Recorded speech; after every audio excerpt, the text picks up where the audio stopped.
जी, मेरा एक प्रश्न था कि मनुष्य अपने कर्म स्वयं करता है, उसको फल भी उसके अनुसार मिलता है, तो फिर हम लोग ये बात क्यों करते हैं कि भगवान के बिना एक पत्ता नहीं हिल सकता है?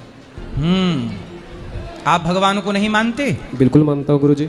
हाँ, ऐसा है कि कर्म करने से फल मिलता है, तो फिर भगवान की भक्ति पूजा करने की क्या जरूरत है? यही है, क्योंकि हम लोग क्योंकि भगवान की मर्जी के बिना पत्ता नहीं हिलता। फिर ये बात कैसे है? आओ इसे समझते हैं। एक गुरुजी के दो शिष्य थे, एक सत्संग करता और एक वैश्या के यहाँ जाता मुजरा देखने के लिए। दोनों एक दिन लौट रहे थे, तो जो सत्संगी था उसके पाँव में लोहे की कील घुस गई, और जो वैश्या के घर में मुजरा देख के लौटा उसे रास्ते में सोना मिल गया। सोना मिल गया। अब गुरुजी के पास दोनों आए, दोनों ने कहा कील घुस गई, उसने कहा मुझे कील लग गई, उसने कहा मुझे सोना मिल गया।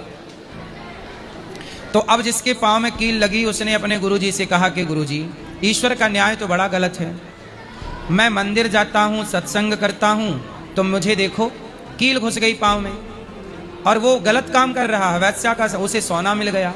तब गुरुजी ने कहा कि बेटा, ईश्वर का न्याय गलत नहीं है। तू वर्तमान को जानता है, तू कर्म कर रहा है, तुझे लग रहा है कि मेरे कर्मों का फल मिला, लेकिन ईश्वर है जो न्याय कर रहा है। तो गुरुजी क्या है मुझे समझ नहीं आया। तब गुरुजी ने कहा बेटा, वो जो वैश्या के घर जाया करता है और उसे सोना मिला, आज के दिन उसे कहीं का राजा बनना था, लेकिन उसने गलत काम किया तो उसका सारा पुण्य नष्ट हुआ और जरा सा सोना मिल गया, बस इतना सा।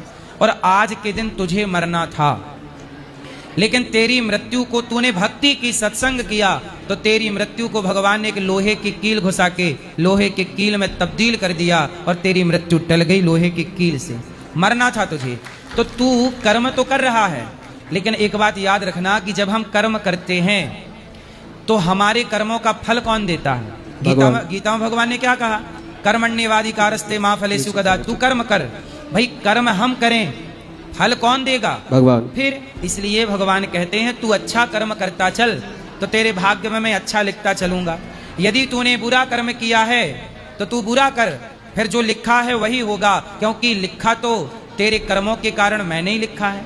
तो जब लिखा है तेरे भाग्य में, तो फिर अवश्यमेव भोक्तव्यम, फिर तुझे भोगना पड़ेगा। फिर भगवान की मर्जी के बिना पत्ता नहीं हिलता। इसका मतलब ये हुआ कि मेरे भाग्य में यदि दुख है, राम के भाग्य में वनवास जाना था, तो राम तो भगवान है, पर जो लिखा था ईश्वर की मर्जी के बिना पत्ता नहीं हिला। यदि उनके भाग्य में भी वनवास था तो राम को भी मिला, तो उनकी मर्जी के बिना पत्ता नहीं हिलता। ये बात सही है।